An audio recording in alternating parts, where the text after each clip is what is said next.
Democrats endorse bankrupting churches, child abuse, and abortion rights for men at the CNN LGBTLMNOP Town Hall.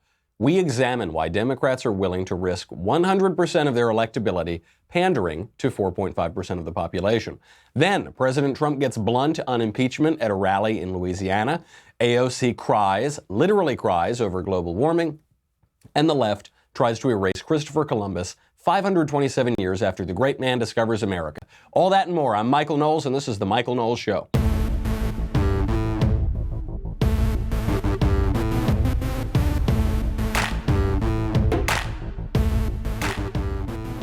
Oh, it is one of my favorite days. Not National Coming Out Day, although we'll cover that too.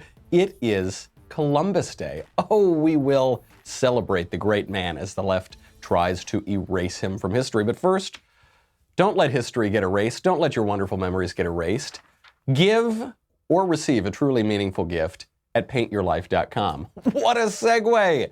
If you have some picture of yourself, some picture of your friend, your loved one, your dog, a favorite place, you can have an original painting made at a price you can afford from paintyourlife.com. This is a true painting done by hand by a world-class artist created from a favorite photo.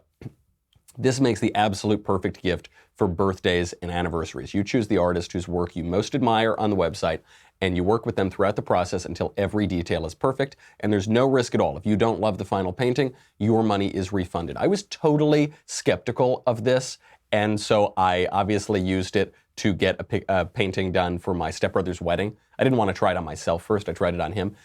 I was so blown away with the quality of this painting that now I'm using them so many more times, especially as Christmas comes around. It's unbelievable. And you get to pick out the artist, and it's just, I was really stunned and blown away. Luckily, because they work with you throughout the process, you get to see different proofs and you get to see how it's going. So I already thought it was pretty cool. Then I see it in person. It is astounding. You will get a piece of art that you will cherish forever, makes a really special gift for someone you love or for yourself. I cannot speak highly enough of these guys. It is an unbelievable service. Right now is a limited time offer. You get 30% off your painting. Do it right now. This is a great gift. Do it for yourself and do it for a loved one.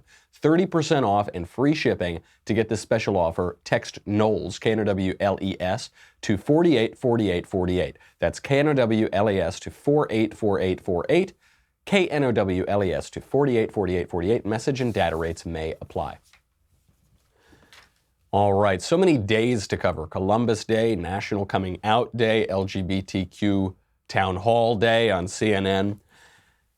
They actually called it the Equality Town Hall. They didn't use the accurate description, which is it was a town hall about these different sexual identities and sexual preferences. They have to say equality, and the euphemism tells you a lot. But first I did a little math. I did a little math because the left is always trying to bring out identity politics and different victim groups and pander to each of these groups. So I thought, okay, the left does this on the basis of race, on the basis of sex, and now on the basis of sexual and gender identity and sexual preference. So I did some math. Black people, who constitute 12% of the population, only get 8.3% of the calendar year. This is because there's February is Black History Month. Women constitute 50.8% of the population. Over half of the population is women. They also only get 8.3% of the calendar year. They get Women's History Month, which is in March. LGBTQ on and on and on people, who constitute at most 4.5% of the population, that's the current estimate, get 16.7% of the calendar, because they get Pride Month, which is in June, and they get October, which is LGBTQ History Month, declared so by Barack Obama, with National Coming Out Day and all these different sexual days. How does that work? How did the left decide that they were going to pander to black people for less of the calendar year than they constituted the population, that they were going to pander to women way less of the calendar year than they are by population, or than they would deserve by population, and that they are going to pander to this relatively small and also very, very diverse sexual identity group for a hugely disproportionate amount of time?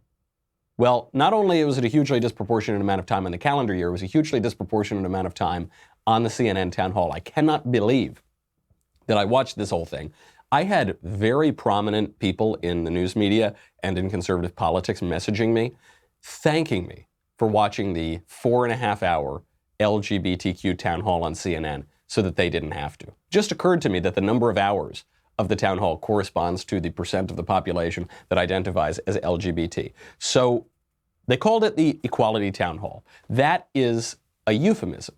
What is equality? That could be any town hall. You could be talking about mathematics. You could be talking about political rights. You could be talking, I guess, about sexual identity, but that wouldn't be at the top of the list.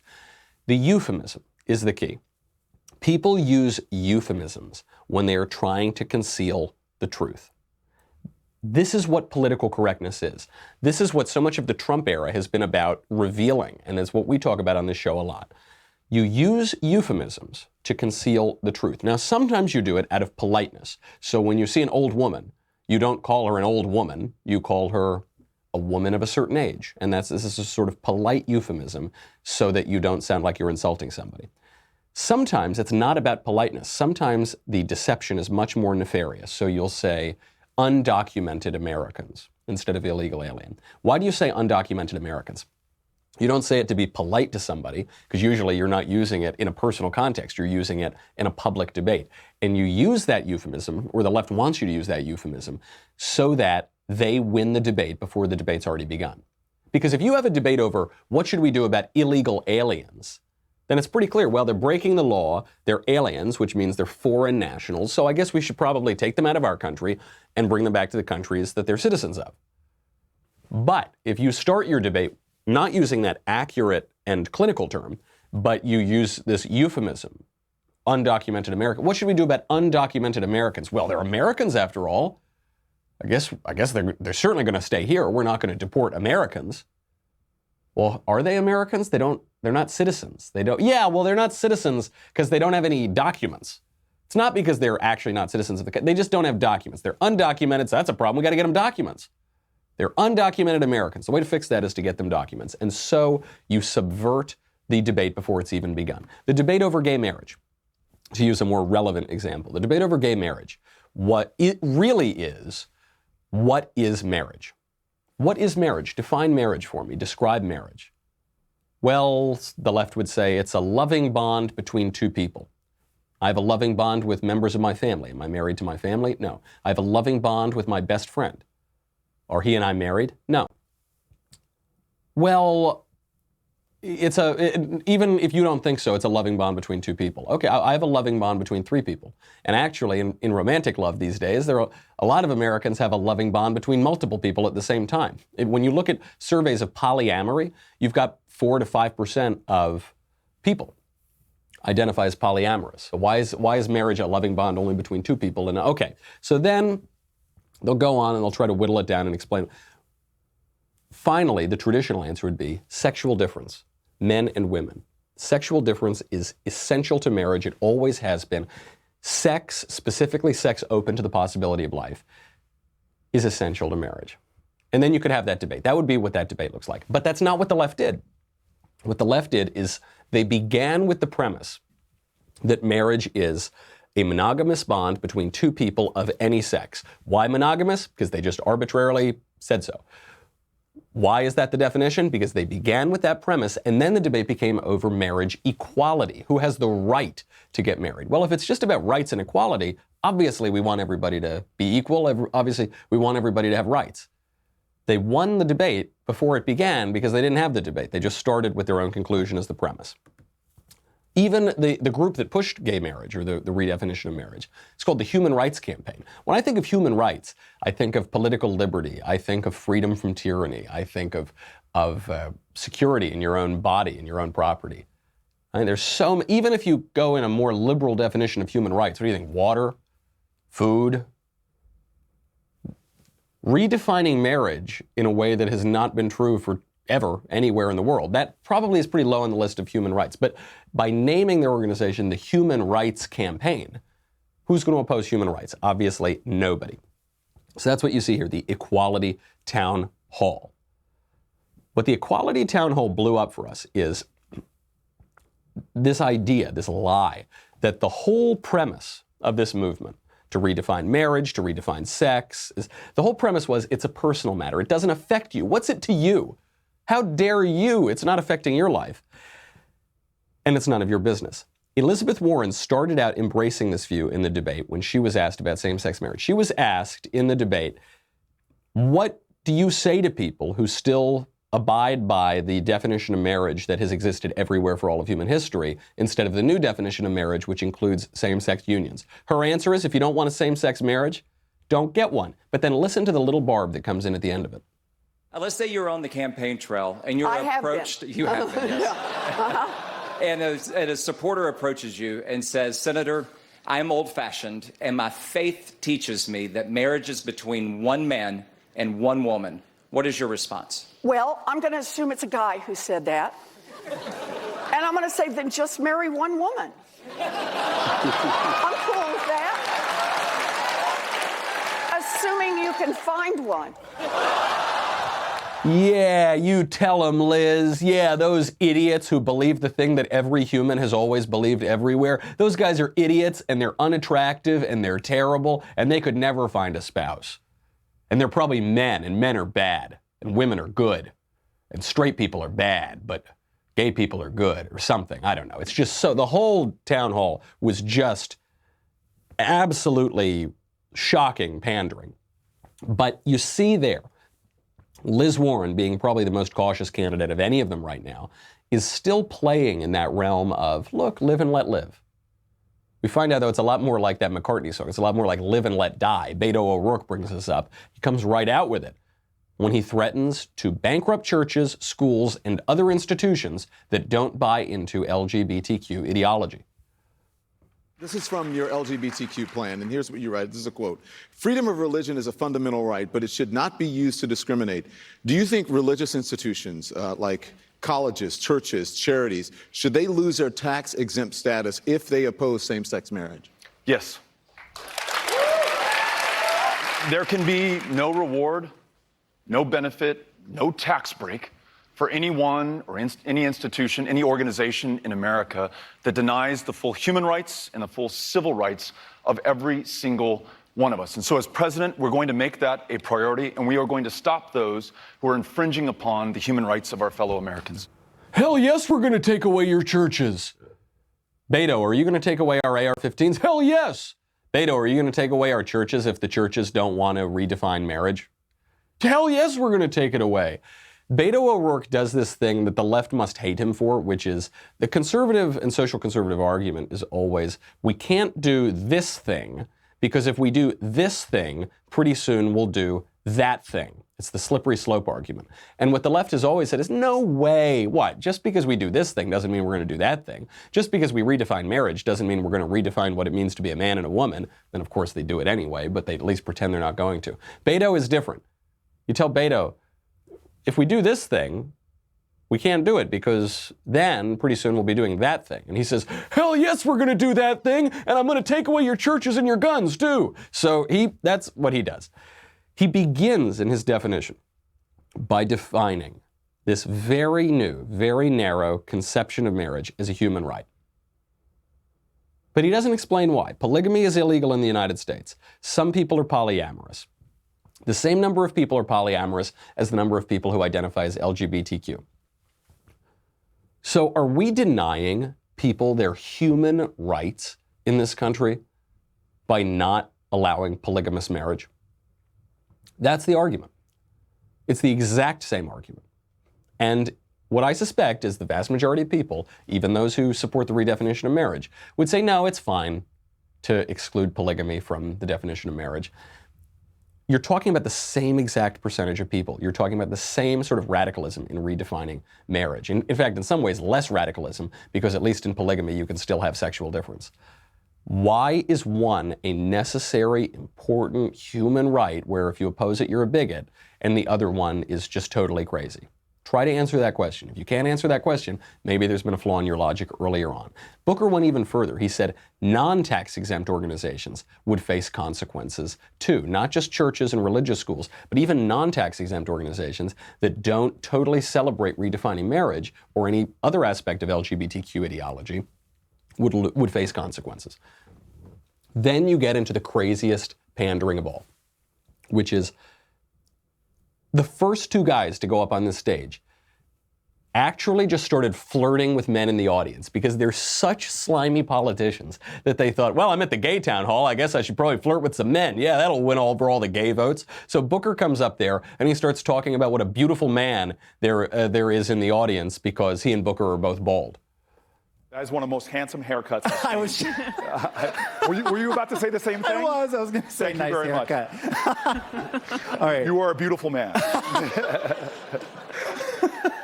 All right. Many people have no idea that. Make our president bald again. Yes. I'm here for it. All right. Not only is Booker bad at flirting, he's obviously very awkward, he also doesn't know when to end a joke. So just a little advice for Cory Booker. When you tell a joke and you get a laugh, you move on. Some people, they tell a joke, they get a laugh, and they want to just wring it dry, trying to make a meal out of a cupcake. Come on, Senator. Then Joe Biden decides at one point he's nearly going to kiss Anderson Cooper while he describes how Barack Obama kissed him. I went in on Monday, and all the national press saying Biden's going to really get nailed when he walks in and sees the president every morning. He got up, and he walked over to me and said, well, you told me. And he gave me a kiss. He leaned over. I swear to God. Okay, fortunately, we didn't hear a story about Barack Obama nailing Joe Biden, but we did hear about Barack Obama kissing Joe Biden. Biden then almost kisses Anderson Cooper. This was after he flirted with an audience member, said that the guy looked like he was walking out of GQ, and he said, during the debate, he said, when I came out, and then he waited a moment, and then people applauded. So he nearly came out of the closet on the debate. The pandering then reached a tipping point when Cory Booker decided to blame a very infamous Islamic terrorist attack on right-wing conservatives. On June 12, 2016, I was present as a man with an assault weapon murdered 49 mostly LGBTQ people of color at Pulse nightclub. I was very lucky to make it out. Unfortunately, my friends were not. That night, we were reminded that LGBTQ people, specifically those of color, are too often, the targets of hate violence. With the rise of violence against trans women of color, how will you ensure that law enforcement is equipped to treat marginalized victims of crime with dignity and respect?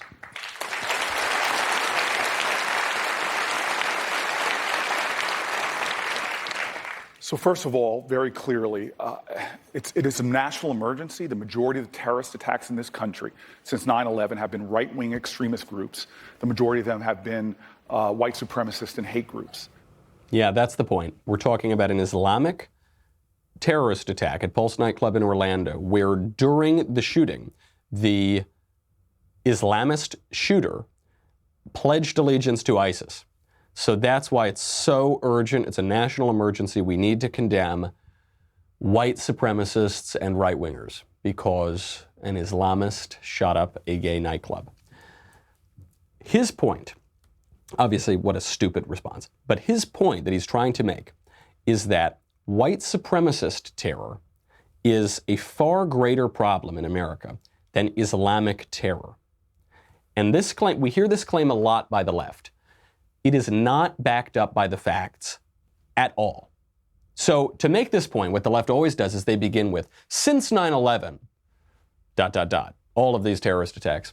Seems like they're sort of cheating a little bit there when you say, since the largest terrorist attack in American history, which was carried out by a whole group of Islamic terrorists and directed by Osama bin Laden.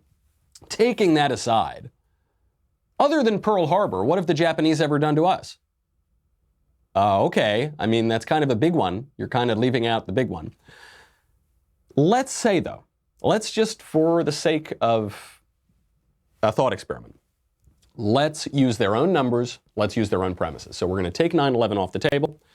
Even using their own numbers, the numbers don't tell the story that the left think they do. There's a 2017 study by the Investigation Fund, which found that white supremacist attacks in America outnumber Islamist attacks and foiled attacks by a ratio of 2 to 1. Okay, so that's a lot. Twice as many attacks and plots by white supremacists as by Islamists.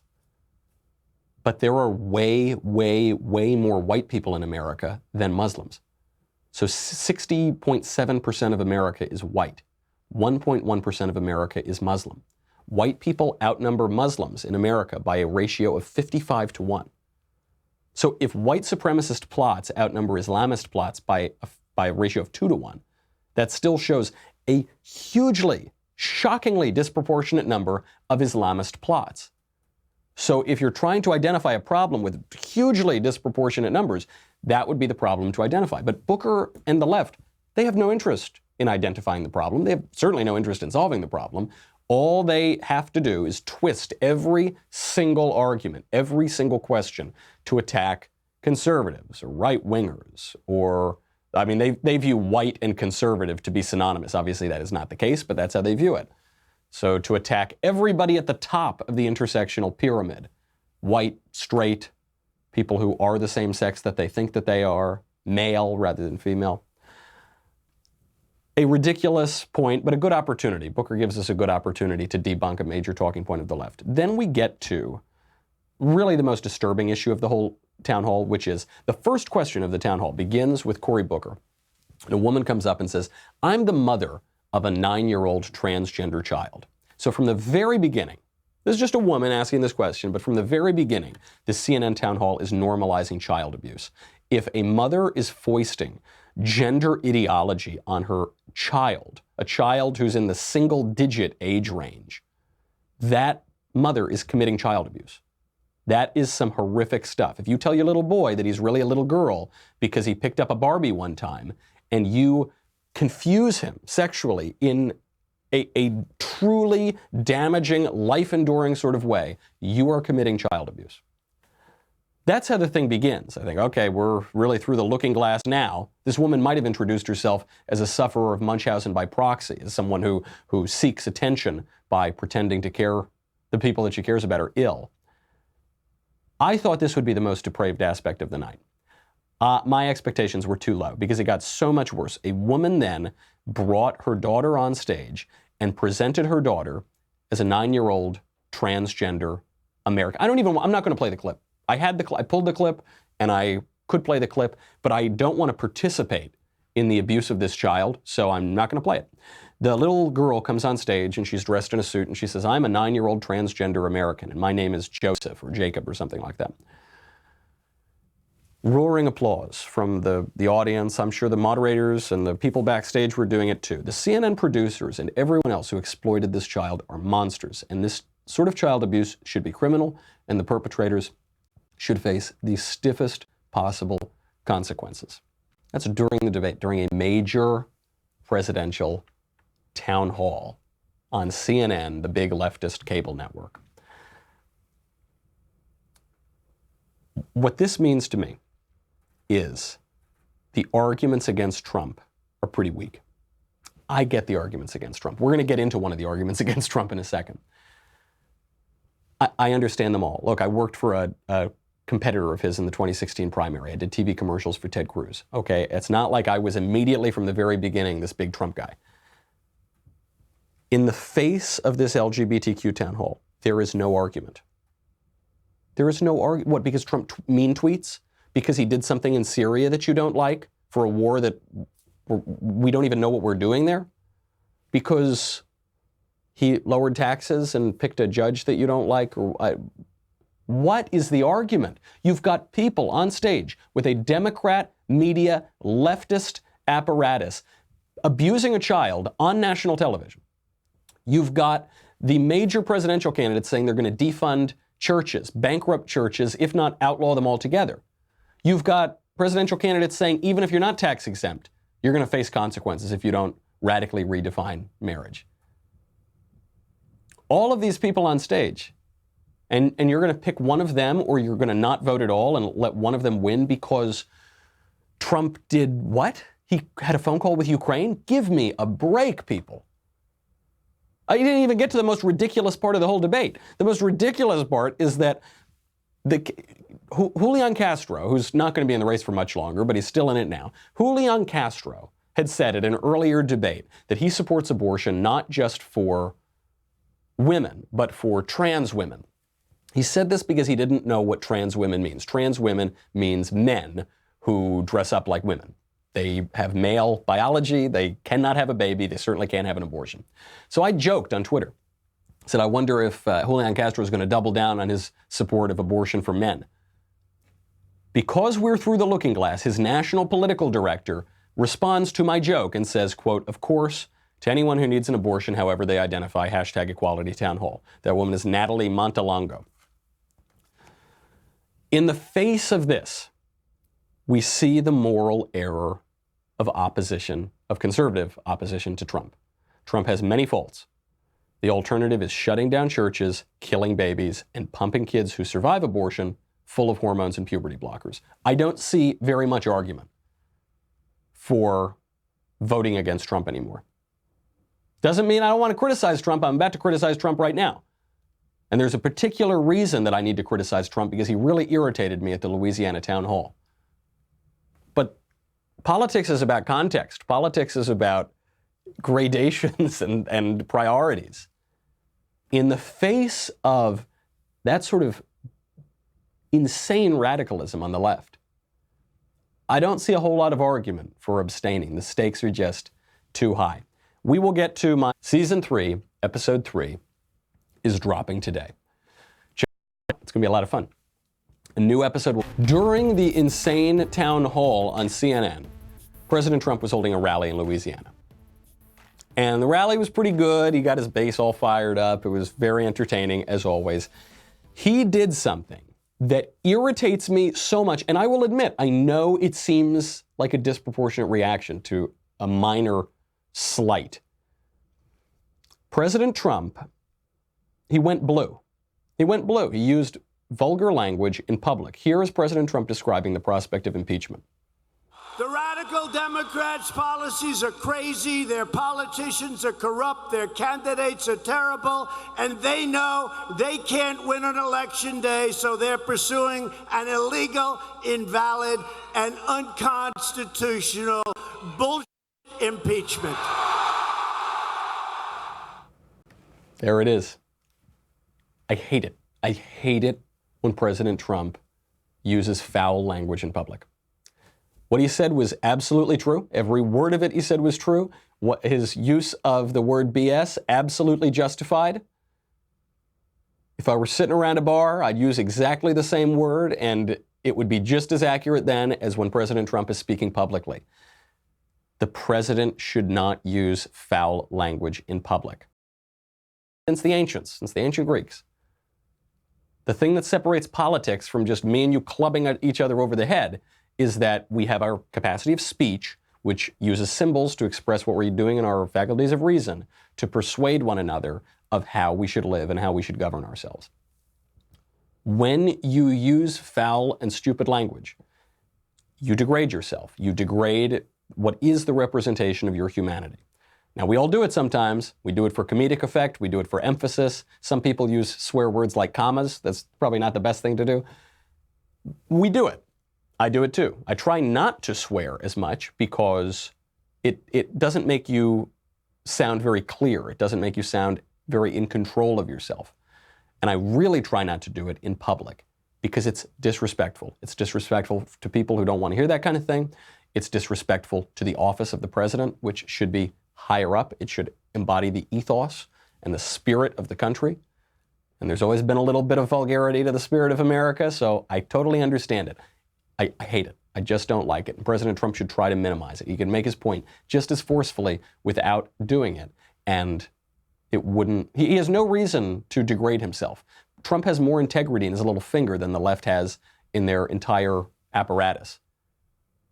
The left kills babies, is foisting gender ideology on 3-year-olds, and wants to bankrupt your church. They have no credibility and no integrity whatsoever. And Trump has actually kept more of his campaign promises than any president in my lifetime. He actually does have integrity. When he does stuff like that, though, and goes blue in public, he really cuts against that argument. That's my minor criticism of President Trump for the day. Much crazier in the world of rhetoric was AOC, who was giving a speech about global warming and decided to get misty-eyed, to start crying because she's convinced the world is about to end and she now feels that she can't be a mother. I speak to you not as an elected official or public figure, but I speak to you as a human being, a woman whose dreams of motherhood now taste bittersweet because of what I know about our children's future, and that our actions are responsible for bringing their most dire possibilities into focus. I speak to you as a daughter and descendant of colonized peoples who have already begun to suffer. What is she suffering? Last I checked, she's getting $300 haircuts and living in a posh apartment in Washington, D.C. and going on television all the time. What is she suffering? She said, I am suffering.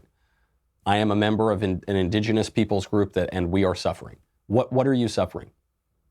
What are other people suffering? There is no evidence that the world is going to end in 12 years. There's none. Not one little bit. That's not scientific. It's not even, I don't know, even to call it a religious view is not really supported by the evidence, because most religious views have some logic to them. Some have a lot of logic to them. This has no logic. None whatsoever. The worst predictions, the worst global warming predictions, are that the Earth will warm about 2 degrees over a century. There is no evidence that this will pose any problem for humans. Certainly will not pose any problems for Americans. Why is AOC worried about having children? Look, if AOC doesn't have children, I'm not going to look a gift horse in the mouth exactly, but in the spirit of humanity, because I am human and nothing human is alien to me, I would like AOC to feel like she is free to have children. Why doesn't she want to have children now? Because, she says, we know that they will face the direst of consequences. What's the direst of consequences? I guess death would be the direst of consequences. AOC thinks that because we drive automobiles, that in the next generation, all the children are going to die. And that's the direst of consequences, and therefore she's crying on stage. Right now, today, we kill 1 million babies a year in this country before they're born. 1 million babies every single year. We know that they face the direst of consequences. We know because it's happening right now. We don't know that in 10 years, all the children are going to die. Actually, we know that they're not going to, because there's no evidence of that whatsoever. Short of a comet, a meteor hitting the Earth, that's not going to happen. In 100 years, based on all of the available evidence, all the children aren't going to die. Right now, today, 1 million of them a year are dying. AOC doesn't shed a tear for that. AOC campaigns for it. This is either the product of a profound ignorance or insanity. And I'm actually going to give AOC the benefit of the doubt here. I'm going to give her the benefit of the doubt and say that it's ignorance. Because when I was a teenager, I was pro-abortion. I didn't understand the argument for pro-life. I didn't get it. I just thought, well, they're not babies. And I just didn't think more about that because that's what I was told by the media and by educational institutions and by politicians and by everyone around me in New York. But then once you see it, you can't unsee it. And it is a baby. Shouldn't kill babies. I'm going to give AOC the benefit of the doubt. I know a lot of pro-lifers have come up to me and said, Michael, I just don't understand how anyone could support abortion. I totally do. Abby Johnson, one of the greatest pro-life advocates, worked at a Planned Parenthood because she obviously didn't see the problem with abortion. Dr. Bernard Nathanson was one of the founders of the pro-abortion movement. He was the founder of NARAL, the big abortion rights league. Now he's one of the biggest pro-life advocates. Jane Roe in Roe versus Wade is the reason why there's a so-called national right to abortion in America. She then became one of the biggest pro-life advocates in the country. Obviously, people can be fooled by the illogic of abortion and then come around and see reality. So I'm going to assume that AOC is just ignorant. Ignorant on the climate, ignorant on life, ignorant on a whole lot of things. I mean, she said in one of her first interviews that she's not the expert. Remember on the Hoover Institution show, Uncommon Knowledge. Not Uncommon Knowledge, she was on Firing Line with Margaret Hoover. That is a profound ignorance. It requires humility to fix that ignorance. Unfortunately, the left doesn't have that humility, and I think the way that we conservatives can reach them is by asking questions. Not by, if you just go straight out and attack them all the time, if you're constantly just beating that drum, you're probably not going to change their minds. You might change other people's minds in the audience, but you're not going to change their minds because you are playing into their pride. You're giving their pride a reason to assert itself. If you ask with some humility these simple questions, like, well, what's your evidence that the world's going to end in 12 years? What's your evidence that all the children are going to die? If you're worried that all the children are dying, what about abortion? Just simple questions. I think there's an easier way to reach them. And there's a lot of ignorance going around, especially on the subject of one of my favorite holidays of the year. I'm speaking, of course, about today, Columbus Day, and the person, one of the greatest men to ever live, of Christopher Columbus. Christopher Columbus, much maligned now in our phones. When you turn on your phone, you will see in different calendar apps that it is Indigenous Peoples Day. Throughout the United States, various cities have tried to redefine Columbus Day as Indigenous Peoples Day. Christopher Columbus is being maligned without any basis in reality as a mass murderer, as a genocidal maniac, as a bad navigator. This is people who can't get to the grocery store unless they plug in their iPhone and type in Google Maps. And they're maligning the discoverer of the Americas because he went off course a little bit and still discovered America and went back several times. Anyway, talk about humility and talk about pride. Columbus is being wiped out of our history books for absolutely no reason. It reminds me, as always, of Tony Soprano's great moral clarity on the subject of Christopher Columbus. We're having a discussion about Christopher Columbus. They would make fine servants. With 50 men, we could subjugate them. Subjugate? And make them do whatever we want. That doesn't sound like a slave trader to you? George Washington had slaves, the father of our country. Well, what's your point? His history teacher, Mr. Cushman, is teaching your son that if Columbus was alive today, he would go on trial for crimes against humanity like Milosevic in, Europe. Your teacher said that. It's not just my teacher, it's the truth. It's in my history book. So you finally read a book and it's bullshit. Tony. Look, you had to walk in Columbus's shoes to see what he went through. People thought the world was flat, for crying out loud. Then he lands on an island with a bunch of naked savages on it. I mean, that took a lot of guts. You remember when we went to Florida, the heat, and those bugs? Well, like it took guts to murder people and put them in chains. He was a victim of his time. Who cares? It's what he did. He discovered America is what he did. He was a brave Italian explorer. And in this house, Christopher Columbus is a hero. End of story. You tell him, Tony. So why do we celebrate Christopher Columbus? Because none of us would be here without Christopher Columbus. How many places in America are named Columbus or Columbia? Columbus, Ohio, Columbia. There's a country called Columbia. There's a district of Columbia. There's all manner of things in America named after Columbus, as they should be. We celebrate Columbus Day. Specifically, this began in 1892, because in 1891, we had the largest mass lynching in American history. That was of 11 Sicilian men.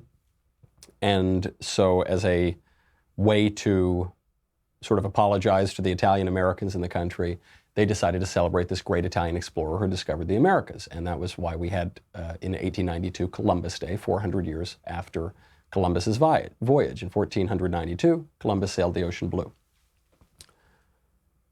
What did Columbus do? Like, what are the arguments against him? They say he's a genocidal maniac. He never committed genocide whatsoever. That's just based on nothing.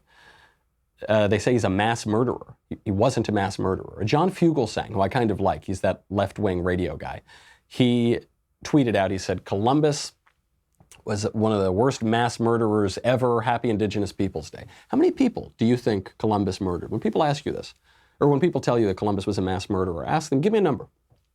How many people did Columbus murder? 50,000, 60,000, 50, 60, 100, 2, 5, 10? They don't know. They don't have an answer for that. You might ask them this. Did Columbus murder more or fewer people than the 80,000 people that the Aztecs slaughtered in the course of 4 days at the consecration of the Temple of Tenochtitlan 5 years before Christopher Columbus sailed to America?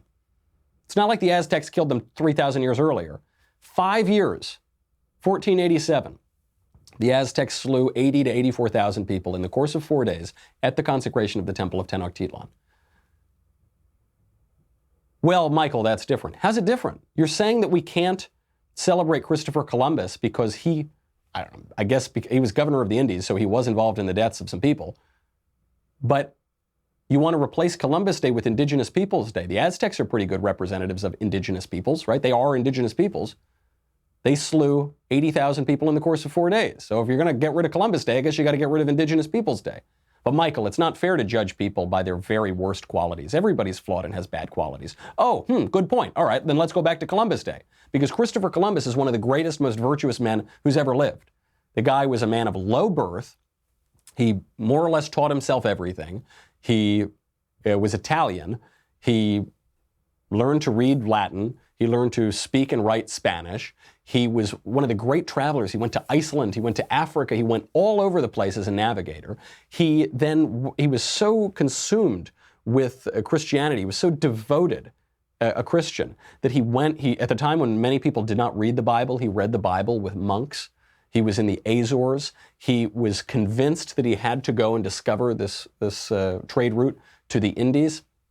He asked a ton of different crowns to fund it. He went to Portugal. When that didn't work, he set up an incredible pitch in Spain. He goes to Spain. They still wouldn't give it to him. He walks out of the court, and one of Isabella's messengers came and ran and got him, turned him around, and said he was the man for the job. And it was through his own tenacity and determination. He then sets sail and, against all odds, makes it to this new world, obviously not to the East Indies, but to the West Indies. He makes it there. He's the first man in this Western experience of encountering native and primitive peoples. And obviously, the first time that Europe is going to engage in colonialism is going to have some victims. There's no question. Nobody is denying that. And yet what they accuse him of is being especially cruel toward the Spanish. The historical record says exactly the opposite. Even Bartolomé de las Casas, one of the greatest defenders in history of the native people, said that Christopher Columbus was personally quite merciful toward the natives. When the Spaniards that Columbus traveled with wanted to hack up all of the natives for minor offenses, Christopher Columbus weighed in on their behalf, weighed in their defense. Christopher Columbus, when a friend of his, a native friend, died, he adopted his own son, raised him as his own son. The main argument against Columbus is based on one document, and it was a document written to the crown in Spain by a man named Francisco de Bobadilla, who was Columbus's chief political rival in the West Indies and usurped power in the West Indies from him. This would be like saying that if all we knew about Donald Trump, if the only negative stuff we knew against Trump came from Hillary Clinton, and we said, well, because Hillary Clinton said that Trump is a bad guy, therefore it is completely clear that Trump is a bad guy. Or vice versa, by the way.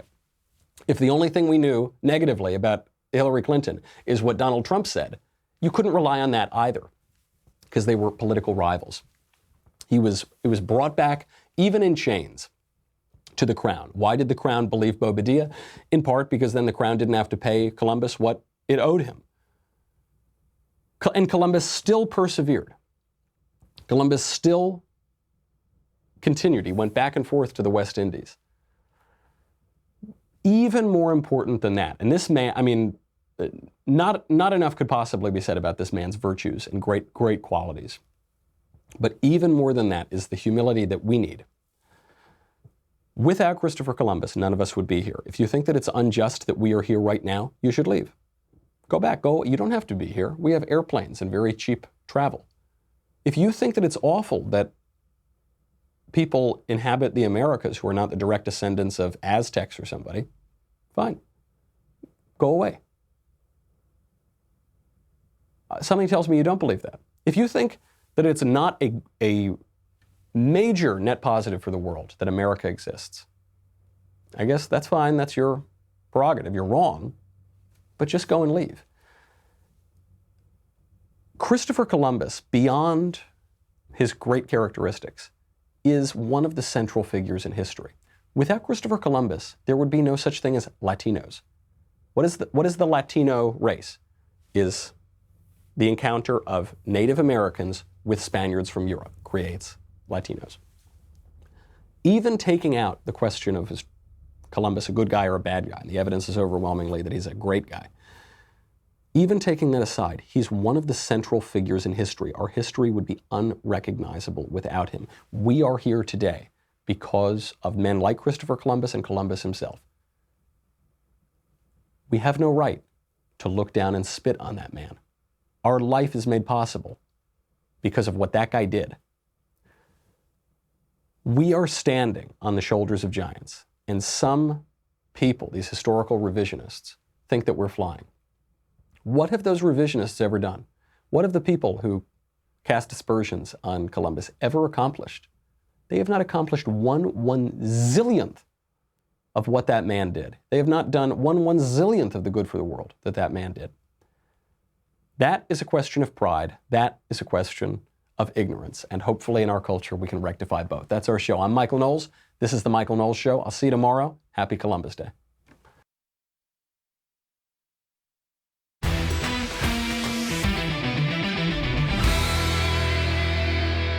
The Michael Knowles Show is produced by Rebecca Dobkowitz and directed by Mike Joyner. Executive producer, Jeremy Boring. Senior producer, Jonathan Hay. Our supervising producer is Mathis Glover. And our technical producer is Austin Stevens. Assistant director, Pavel Wydowski. Edited by Danny D'Amico. Audio is mixed by Mike Coromina. Hair and makeup is by Jesua Olvera. And our production assistant is Nick Sheehan. The Michael Knowles Show is a Daily Wire production. Copyright Daily Wire 2019.